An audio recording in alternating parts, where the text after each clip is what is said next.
국민의힘 요즘 기세등등합니다. 선거대책위원회 해체 국면으로 떨어졌던 윤석열 대선 후보의 지지율이 다시 반등하면서입니다. 워낙 이준석 대표와 윤석열 후보 간 신경전이 치열했던 탓에 둘이 다시 얼굴도 못 보나 했는데 부둥켜 안고 극적으로 화해한 두 사람 다시 선거운동에 매진하고 있습니다. 두 사람이 전략적으로 손을 잡은 이유는 무엇일까요? 이 대표가 직접 그 이유를 밝혔습니다. 여기서 집에 갈 사람은 나와 당신밖에 없다. 두 사람이 화해했던 지난 6일 이 대표가 윤 후보에게 직접 건넨 말입니다. 대선 승리가 가장 절박한 사람들은 국민의힘 내 그 누구도 아닌 윤 후보와 본인이라며 공감대를 쌓았단 겁니다. 그도 그럴 것이 윤 후보의 지지율 하락 국면 당시 이 대표는 책임을 지고 사퇴하란 요구에 직면했습니다. 속내는 그렇지 않더라도 대선 승리를 위해 두 사람이 5월 동주할 필요가 생긴 거죠.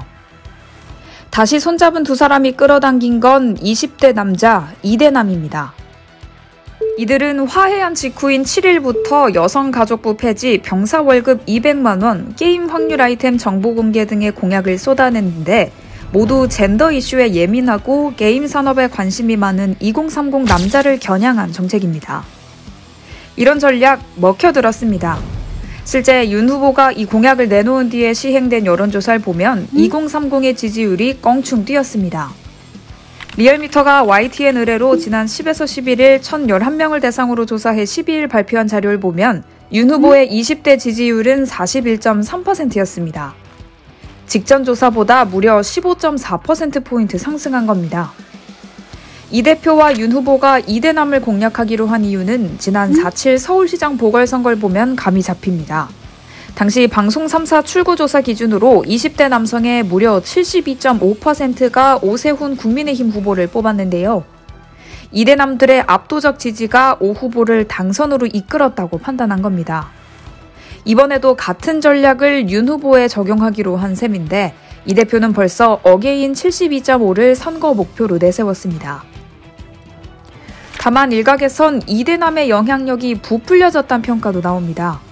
통상 이대남의 투표율이 이대녀보다 떨어질 뿐만 아니라 2030 자체가 다른 세대보다 정치 참여율이 낮다는 이유에서입니다.